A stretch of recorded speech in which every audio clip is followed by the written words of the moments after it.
Shri Guru, go on. Then, verse 30. For one who sees me everywhere and sees everything in me, I am never lost, nor is he ever lost to me. that's all. How you can be lost of Krishna? That is sada sadabhava bhavita. So if you practice your life in this way, never lost to Krishna, so at the time of death, you are sure to go to Krishna. Where you are going? You are not lost to Krishna. Kaunteya pratijanihi name bhakta pranasya. And Krishna promises, my dear Arjuna, my pure devotee is never lost. So don't be lost to Krishna. That is perfection. That is perfection. Simply don't be lost to Krishna. You can forget all things and don't forget Krishna. Then you are richest. People may see you are very poor man, just like Goswamis. They adopted very poor life, mendicant. They were ministers, very opulent, very honorable gentlemen. Rupa Goswami, Sanatana Goswami, learned scholars, rich men, ministers. In every respect their social position so high. But they accepted these mendicant. Takvatu nammasi samandala patisaning. That Goswami prayer you will find. Tatvatu namase samandala patisaning sadatu chavat. Just like most insignificant, they gave up everything.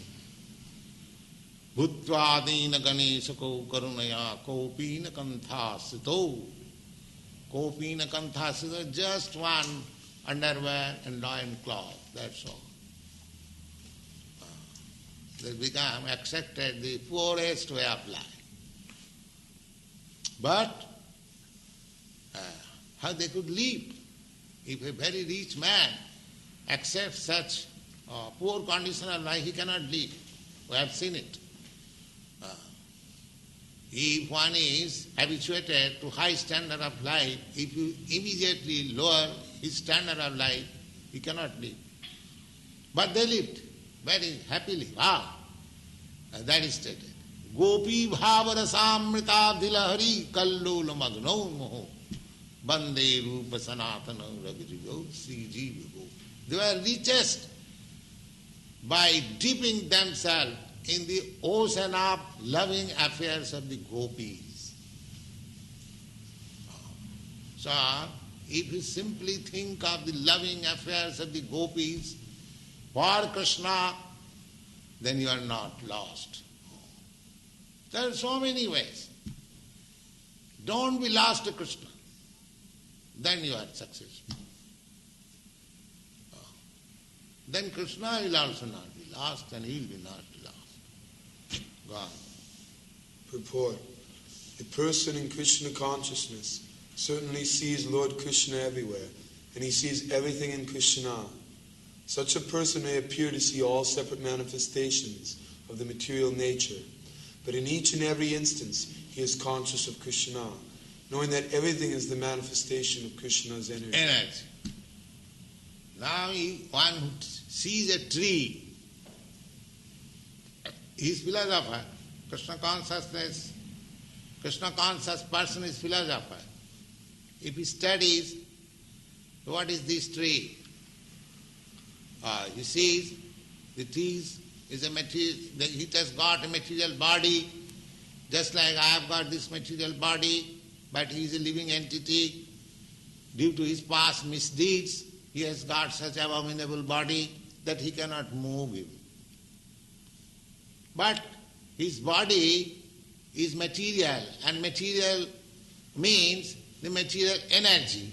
And material energy, whose energy? Krishna's energy.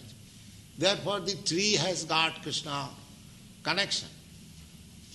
and the tree as living entity is part and parcel of Kṛṣṇa.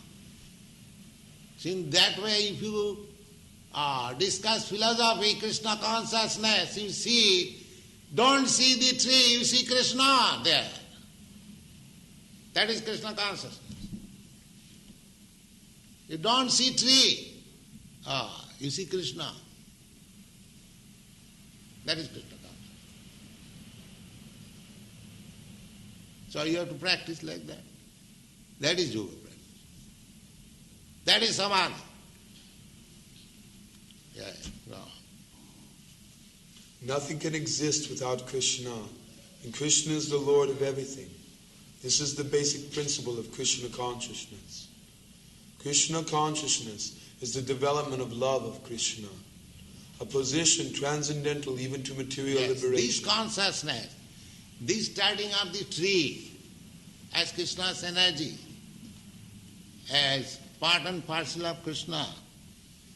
Why? You take account of the tree so nicely because you have love of Kṛṣṇa.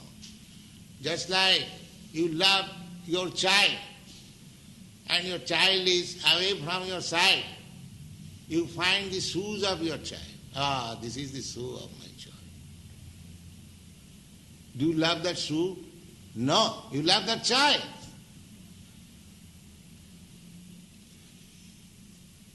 Similarly, as soon as see the energy of Kṛṣṇa manifested in a different way, that means you love that entity because you love Kṛṣṇa. Therefore, if you love Kṛṣṇa, then your universal love is counted. Otherwise it is nonsense. You cannot love. That is not possible. If you love Kṛṣṇa, then the word love, universal love, so many things, as we very much advertise. And if you don't love Kṛṣṇa, then you see, here is my American brother, and the cow is my food. Because you do not love the cow. The cow is American, and my brother is American. My brother is good, and the cow is food. This is my universal love. Why? But a Kṛṣṇa conscious person, he sees, here is a cow, here is a dog. It's a part and parcel of Kṛṣṇa. Why? Somewhere or other he has got a different body than me.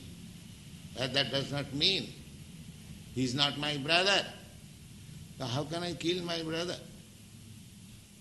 That is Kṛṣṇa's love, due to Kṛṣṇa's love. The Kṛṣṇa love is so nice. All perfection. If there is no Kṛṣṇa love, there is no question love. It is all nonsense. There cannot be any love without Kṛṣṇa consciousness. Yeah. It is the stage after self-realization, at which the devotee becomes one with Kṛṣṇa, in the sense that Kṛṣṇa becomes everything for the devotee, and the devotee becomes full and loving Kṛṣṇa. An intimate relationship between the Lord and the devotee then exists. In that stage, there is no chance that the living entity will be annihilated, nor is the personality of Godhead ever out of sight of the devotee. How he can become out of sight? He sees everything in Kṛṣṇa and Kṛṣṇa in everything. Everything in Kṛṣṇa and Kṛṣṇa in everything. Then how can he lose sight of Kṛṣṇa? Yeah. To merge in Kṛṣṇa is spiritual annihilation. A devotee takes no such risk. It is stated in the Brahma Samhita, I worship the primeval Lord, Govinda, who is always seen by the devotee, whose eyes are anointed with the pulp of love. He is seen in his eternal form, Shyam Sundar, situated within the heart of the devotee. Shyam Sundar. This is Shyam Sundar, the Kartamashai. Shyam Sundar. Premanjana Surita Bhakti Vilochanena santas sadaiva hridayesu vilokaya yang syama sundaram achinta gunasarupam govindam adipurisham tamahang bhajami. So one who has developed this love of Kṛṣṇa, he sees Sama Sundar, the Kṛṣṇa always within his heart. That is perfection of it. Kṛṣṇa, I have given that name. Of course, he is Sama Sundar. Yes. All right, then next paragraph. At this stage, Lord Kṛṣṇa never disappears from the sight of the devotee, nor does the devotee ever lose sight of the Lord.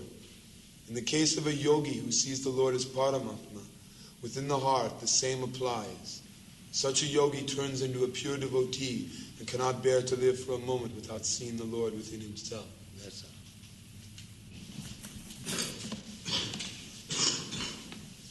This is the process of seeing God. Otherwise, God is not my order supply. Please come and see. You have to learn. You have to qualify yourself how to see God every moment, everywhere. And this qualification is simple. That's not very difficult. The yogi who knows that I and the super soul within all creatures are one, worships me, remains always in me in all circumstances.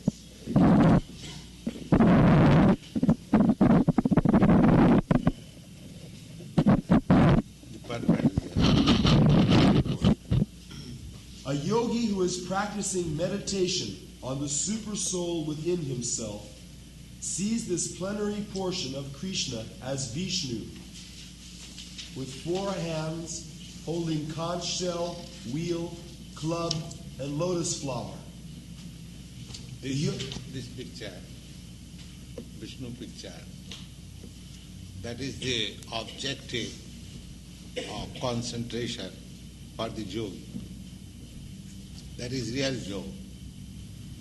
And this Vishnu manifestation is Kṛṣṇa's plenary portion. In the Brahma Samhita, it is said, Jak karunarnavajale bhajati sma juga nidramananta jagadanda saroma kupa sa Vishnu mahan sa ihajasya kala vishesha govindamadi purisam tamahang bhajami. I worship Govinda, the prime Lord, Govindam Adi Purusham. Purusham means the Lord is male, enjoyer. Adi, the original. Govindam Adi Purusham Tamahang Bhajami. And who is that Govinda? Now, whose only one plenary portion is Mahavishnu. And what is the function of Mahavishnu? Jasaika nisasita kalam athavalambra jivanti loma vilaja jagadannanatha. In every universe there is a chief living entity who is known as Brahma. Brahma is the original person in each universe. So, the life of Brahma or the life of an universe is existing only on the breathing period of Mahavishnu. Mahavishnu is lying on the causal ocean, and while he is exhaling, millions of universes are coming as bubbles, and they are developing again. And when he is inhaling, millions of universes are going within him. So that is the position of this material world. It is coming out and again going.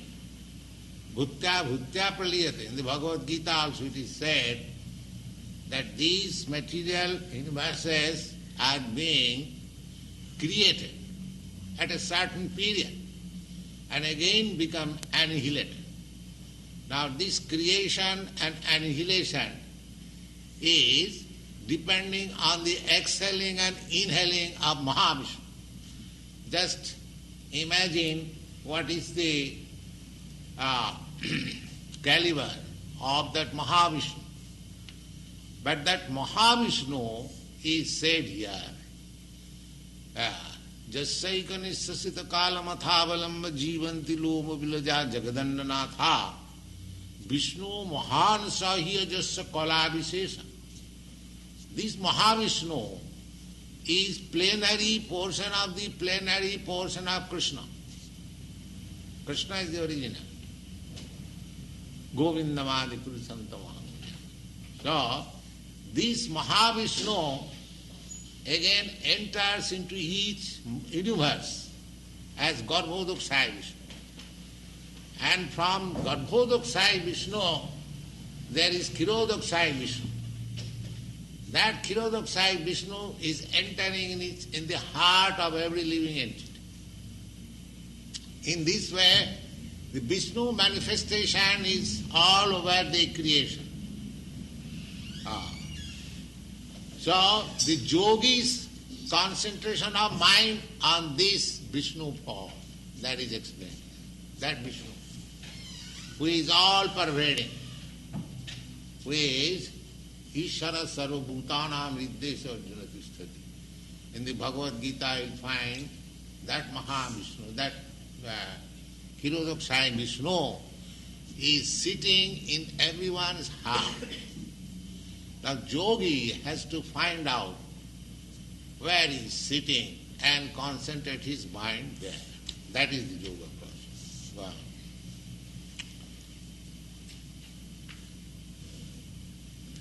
The yogi should know. The yogi should know that Vishnu is not different from Kṛṣṇa.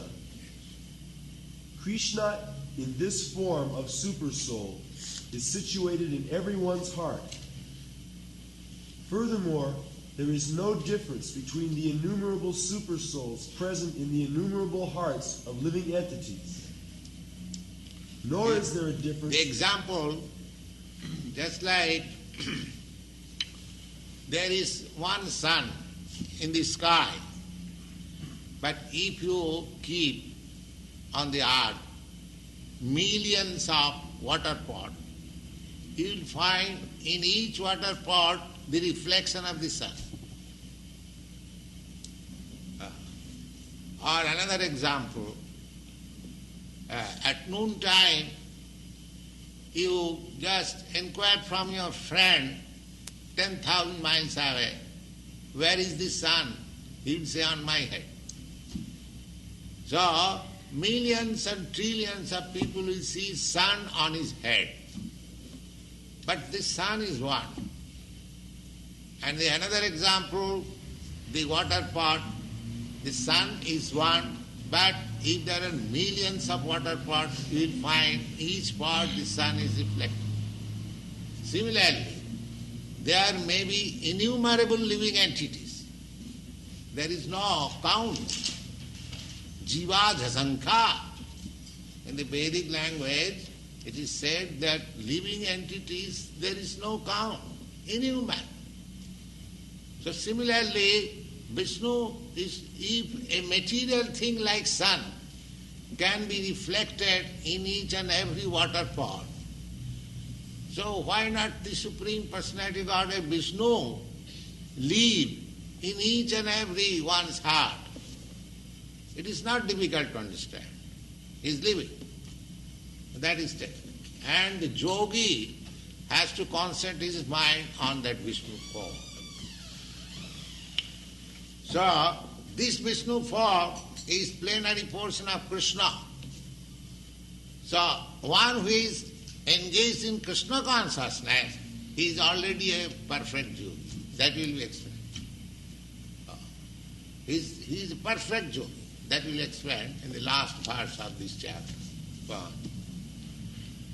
Nor is there a difference between a Krishna conscious person always engaged in the transcendental loving service of Kṛṣṇa and a perfect yogi engaged in meditation on the Supersoul.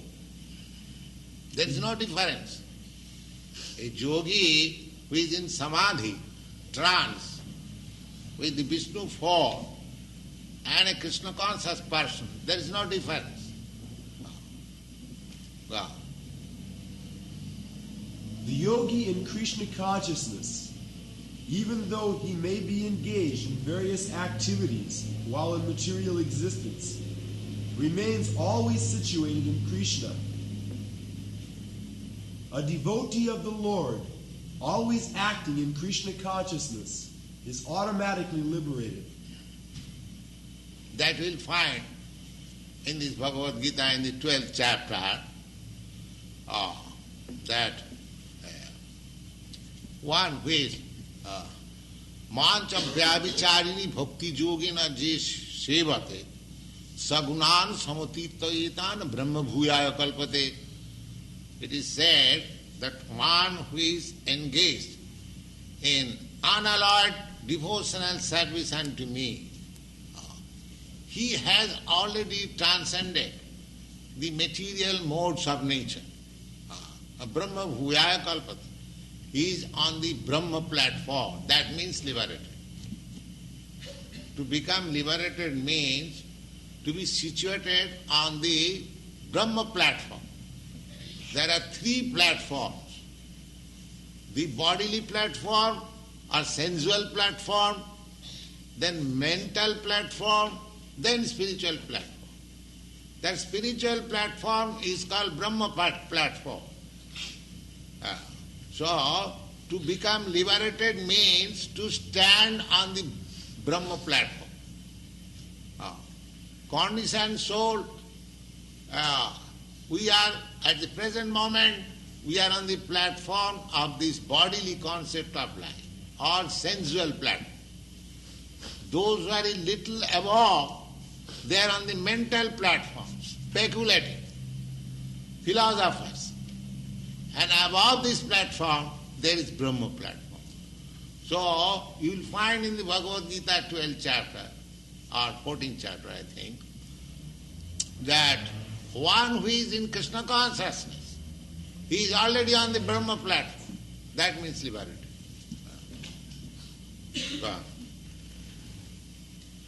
In the Narada Pancharatra, this is confirmed in this way. By concentrating one's attention on the transcendental form of Kṛṣṇa, who is all-pervading and beyond time and space, one becomes absorbed in thinking of Kṛṣṇa, and then attains the happy state of transcendental association with him. Kṛṣṇa consciousness is the highest stage of trance in yoga practice. This very understanding, that Kṛṣṇa is present as Paramatma in everyone's heart, makes the yogi faultless. The Vedas confirm this inconceivable potency of the Lord as follows. Vishnu is one, and yet he is certainly all-pervading. By his inconceivable potency, in spite of his one form, he is present everywhere. As the sun, he appears in many places at once. Yeah. That example I have already given. As the sun can be present in many places simultaneously. Similarly, Vishnu form or Kṛṣṇa can be present in everyone's heart. He is actually present. Ishara sarvabhutanam riddeshe Arjuna. He is sitting. The localization is also stated. Riddeshe. Riddeshe means in the heart. So concentration of yoga means to find out from the heart where Vishnu is sitting. There is. Wow. Verse 32. He is a perfect yogi who, knowing that the self dwells in all, sees the true equality of all living entities, both in their happiness and distress, O Arjuna. This is universal vision. Not that God is sitting in your heart and not in the cat's heart or dog's heart or cow's heart. He is sitting everyone's heart. It is said Sarva Bhutana. Sarva Bhuta means all living entities. He is sitting in human heart, he is sitting in the ant's heart, he is sitting in the dog's heart, he is sitting in everyone's heart. But the cats and dogs, they cannot realize. That is the difference. But a human being, if he tries, if he follows the yoga system, Sankhya yoga system, Bhakti yoga system, then he is able to find out. That is the prerogative of this human form of life. And if we miss this opportunity, if we don't find out, if we don't identify our existence with the Lord, then we are missing this opportunity. This, after the evolutionary process, coming through 8,400,000 species of life, when we get this human form of life, if we miss this opportunity, then how much loss we suffer, we do not know. So we should be conscious about that. We should not miss this opportunity. We have got very nice body, human form of body, intelligence, and civilized life. We are not like animals. We can think peacefully. We have no so hard struggle for life as the animals. So we should utilize. That is the instruction in the Bhagavad Gita. Don't lose this opportunity. Utilize it properly. Go on. Verse 33. Arjuna said, O Madhusudana, the system of yoga which you have summarized appears impractical and unendurable to me, for the mind is restless and unsteady. Now here is the crucial test of yoga system. If you can concentrate your mind on the form of Vishnu, the process has been described previously, that you have to sit like this, you have to look like this, you have to live like this. So many things we have already discussed. But Arjuna says that it is very difficult for me. We have to understand this point. He says, O Madhusudana, the system of yoga which you have summarized, this system is called Ashtanga Yoga. Ashtanga Yoga, 8 different parts.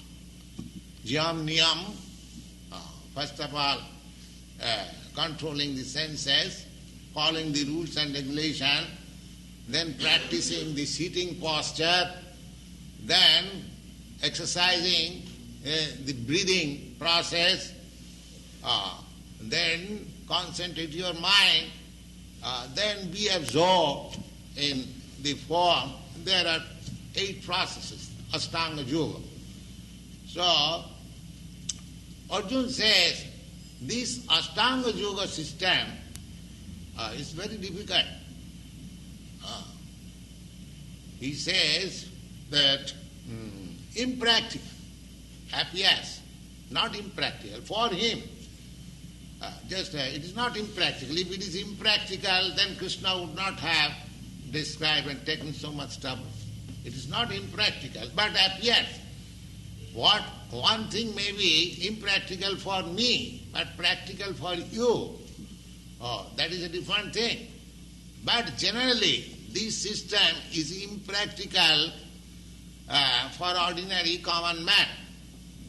Arjuna is representing himself as a common man, in the sense that he was not a mendicant, or he has renounced his family life, or he has no connection with his bread problem because he was on the war field to fight for the kingdom. So he is supposed to be an ordinary. So for ordinary man who are engaged in these worldly activities, for handling livelihood, family life, children, wife, or so many problems, it is not practical. That is the point here. It is practical for one who has already renounced everything, complete in a secluded, sacred place, just lying in the hill or in the cave of a hill, alone, no public disturbance. So where is the opportunity for ordinary man, for us, especially in this age? Therefore this yoga system is not practical. It is admitted by Arjuna, who was a great warrior, and he was so advanced, he belonged to the royal family, and very expert in so many things. He says that it is impractical. Just try to understand.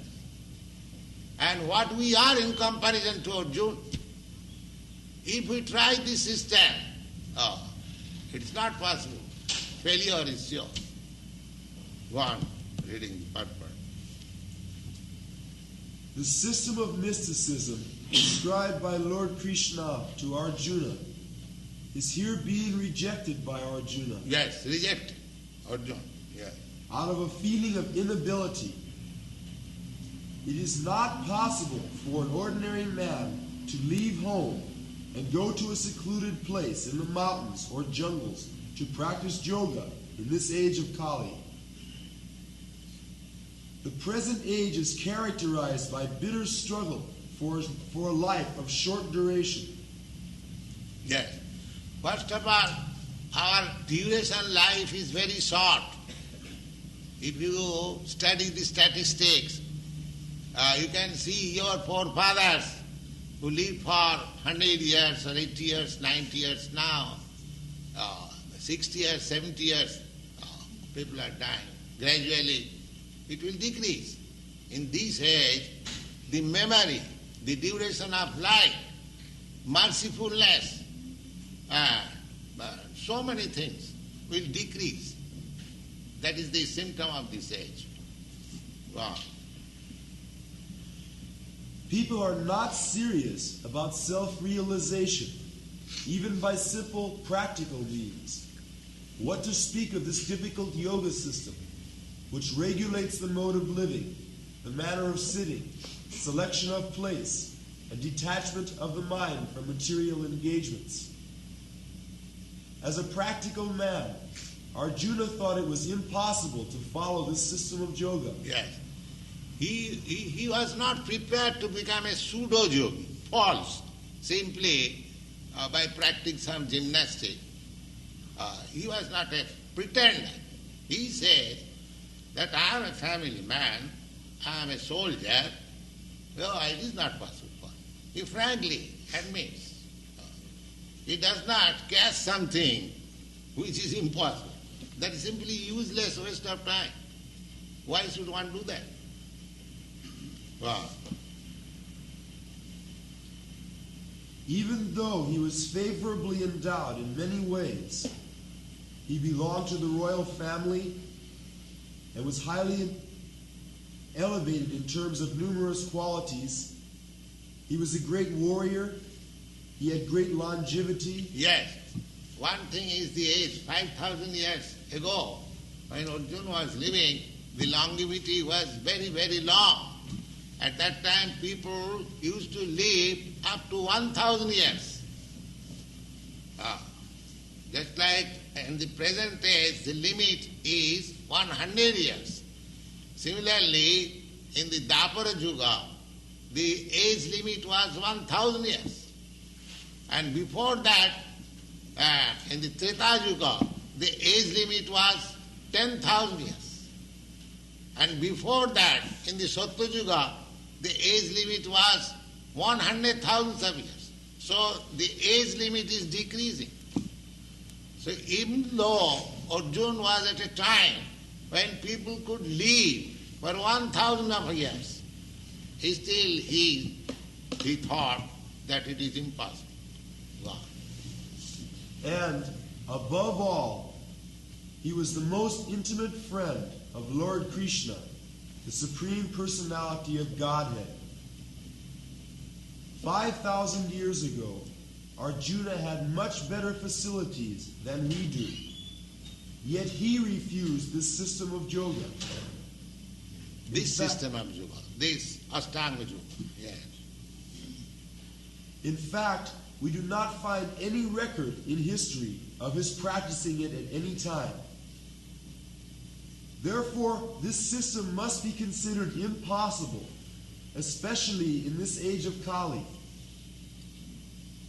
Of course, it may be possible for some very few rare men, but for the people in general, it is an impossible proposal. If this was so 5,000 years ago, then what to speak of the present day? Those who are imitating this yoga system in different so-called schools and societies, although complacent, are certainly wasting their time. They are completely in ignorance of the desired goal. Yes. So, this Ashtanga yoga is not possible. Therefore, this yoga system, bhakti yoga system, is applicable to anyone. You have seen when this chanting bhakti yoga system goes on, even a small child, he also begins to clap. Without any training, without any education, automatically he takes part. So, therefore Lord Chaitanya has said that this is the only system in this age. Hare Nama, Hare Nama, Hare Nama, iva kevala. Simply chanting Hare Kṛṣṇa, Hare Kṛṣṇa. Kalo, in this age of Kali, Kalo, Nasti eva, Nasti eva. There is no other alternative, no other alternative, no other alternative. If you adopt this system, this Bhakti Yoga system, very simple, simply chant, you will find immediately result. Prattakham avagavam dharma. Any other yoga system, if you practice, you are in the darkness, you do not know how far you are making progress. But this system, you will understand, yes, I am making such and such progress. This is the only yoga system, bhakti yoga system, that one can practice for quick result and self-realization and liberation even in this life. He hasn't got to wait for another life. It is so nice. Kṛṣṇa consciousness. Wow. Verse 34. For the mind is restless, turbulent, obstinate, and very strong, O Kṛṣṇa. And to subdue it, it seems to me, more difficult than controlling the wind. Yes.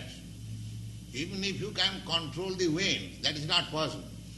Nobody can control the wind. But even it is theoretically accepting that you can control the wind, but it is not possible to control the mind. It is very difficult. Mind is so flickering and so turbulent. Wow. Purport. Mind is so strong and obstinate that sometimes it overcomes the intelligence.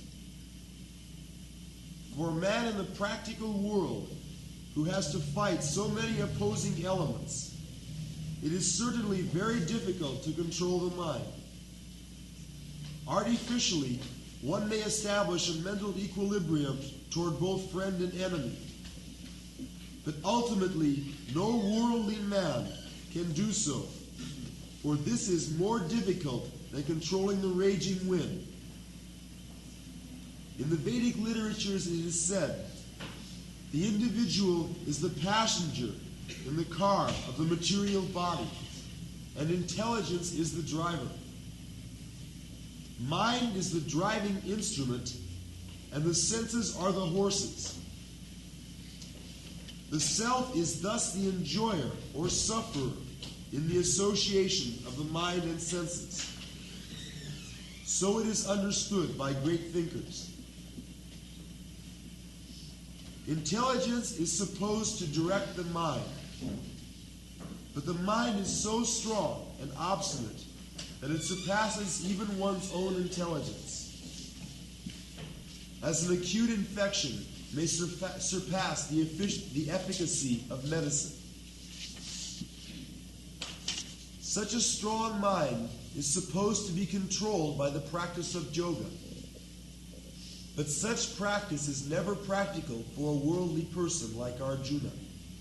And what can we say of modern man? The difficulty is neatly expressed. One cannot capture the blowing wind. And it is even more difficult to capture the agitating mind. Therefore, this process, chanting Hare Kṛṣṇa, it captures the mind immediately. Simply, if you chant Kṛṣṇa and if you hear, automatically your mind is fixed up in Kṛṣṇa. That means the yoga system is immediately attained. Because the whole yoga system is to concentrate your mind on the form of Vishnu. And Kṛṣṇa is the original personality of expansion of Vishnu forms. Kṛṣṇa is just like, here is a lamp. Now, from this lamp, from this candle, you can bring another candle. You can kindle it. Then another, thousands of candles you can expand. Each candle is as powerful as this candle. There is no doubt of it. But one has to take this candle as the original candle. Similarly, Kṛṣṇa is expanding in millions of Vishnu forms. Each Vishnu form is as good as Kṛṣṇa. But Kṛṣṇa is the original candle. Because from Kṛṣṇa everything expands. So one who has concentrated his mind somewhere or other in Kṛṣṇa, he has already attained the perfection of yoga. This is the substance of Kṛṣṇa consciousness movement.